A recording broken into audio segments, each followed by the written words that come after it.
The Matrix is one of the most famous, if not the most famous, cyberpunk film, grossing over $466 million worldwide. Its 2003 sequel, The Matrix Reloaded, was even more successful, grossing over $700 million globally, but not being as critically acclaimed as the original. Its lead animator, Jeff Lew, is also known for his work on the film X-Men, but has been hiding a masterpiece that has only been gaining traction recently. Killer Bean Forever is a 2009 CGI feature film, written, directed, and produced by Jeff Lew. It centers around a coffee bean assassin known as Jack Bean. Within this film's universe, at least from what I've seen so far, every character is an anthropomorphic coffee bean. Someone I know personally brought this film to my awareness at some point during early 2019, and I must say I thoroughly enjoyed it. There are 2 animated shorts starring this Jack Bean character that I found after watching this film the first time I watched it. However, while researching for this video, I found an official remastering of it.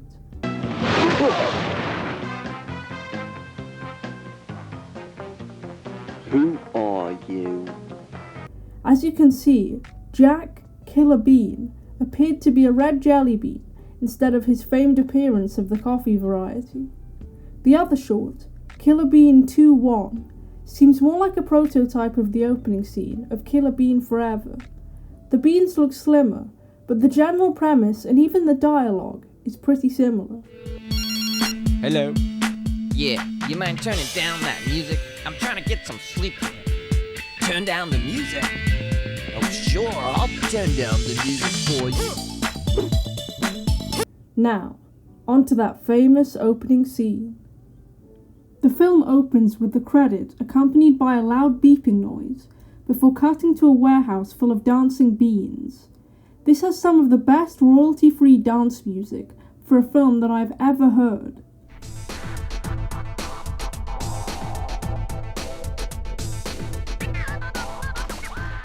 The group's leader receives a call telling him to turn down the music, but he refuses with a threat. Turn down your damn music or I'll come over there and turn it down myself. Alright, sucker. You come down here, we can dance.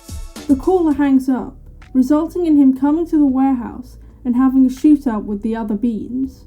This is actually pretty well choreographed, and the ragdoll physics are quite humorous. The leader attempts to call someone named Vegan, but is kicked to the floor by the angry bean. He asks the angry bean if he knows who his uncle is, obviously somebody important.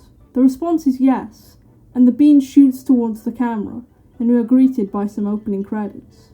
A detective named Cromwell comes to investigate the shooting the following morning, along with an officer. It's revealed that this warehouse belonged to someone named Cappuccino, a crime boss, and they find a shell casing with the name Killer Bean on it. A car stops outside the warehouse, and its tires are shot by the police while it tries to drive away. It belongs to Vegan, an employee of Cappuccino, and he and the beta officer have a cool standoff with some nice slow-mo and close-up shots for tension. Vegan leaves after being briefly interrogated and threatened by Cromwell. Killer Bean is awoken by all the police sirens outside and attempts to assassinate Cromwell before being interrupted by his boss, who tells him that the incident last night was reckless and only the target should be killed. In a Chinese restaurant, a bean named Jet Bean is told that he has been assigned to a mission in Beantown. Jet begins to leave, and the owner stops him as he has not paid his bill for 3 months. He tells the chef that Jet insulted his cooking, resulting in a scuffle. This scene is pretty funny, and I remember laughing pretty hard the first time I watched it. He say your food tastes like ass crack. What? Make bean curd out of him. Yo!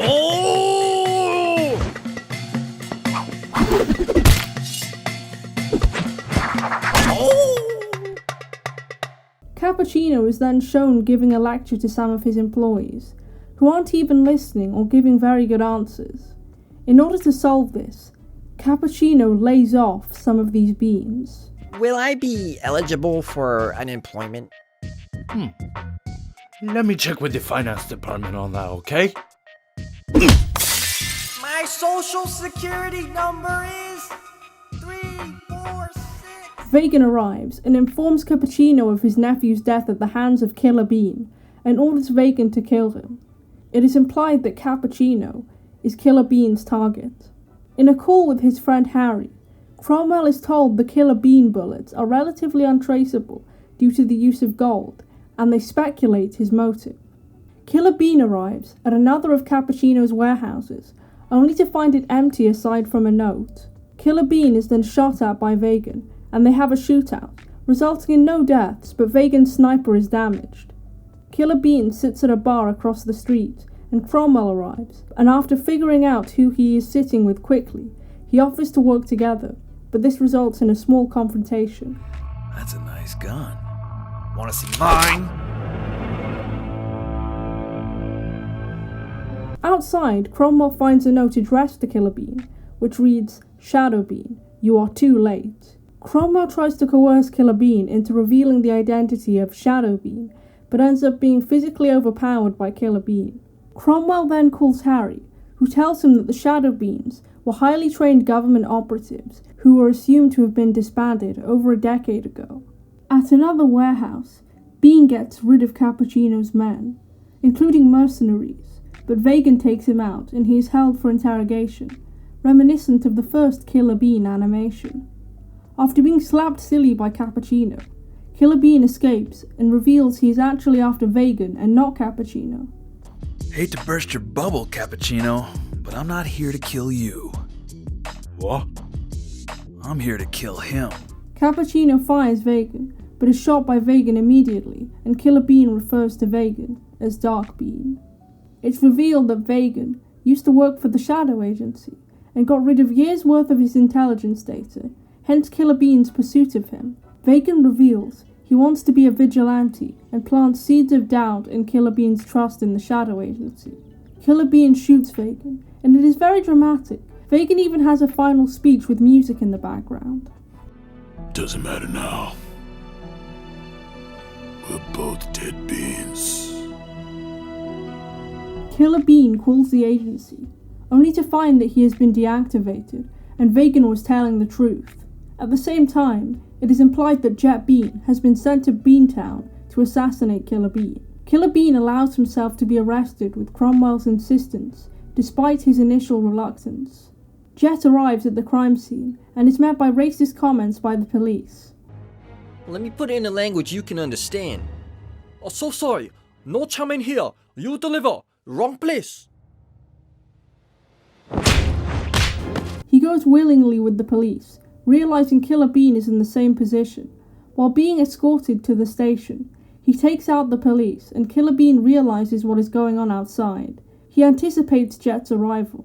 Jet gives Killer Bean his guns, but during an amazingly choreographed scene, they fight each other weaponless. This is probably the best scene in the film, the music and slow motion shots being a staple throughout the film, but it really adds to its climax. Killer Bean reaches for his gun as Jet is preparing to deliver the finishing blow, and ends up shooting him.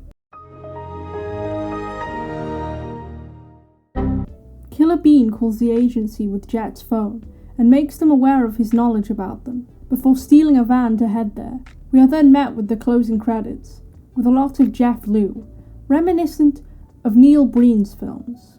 I can understand how this may not be for everyone, but Killer Bean Forever really isn't as bad as it looks. It really is one of those you have to see it to believe it films, and it is entertaining. The music, while not amazing, it sounds like something I would make, is catchy and memorable, and you can understand how some scenes became a meme. The premise of the universe of anthropomorphic beings, especially in a mystery action film, is goofy enough as it is, but a lot of the visual gags, dialogue, and general comedic timing really is spot on.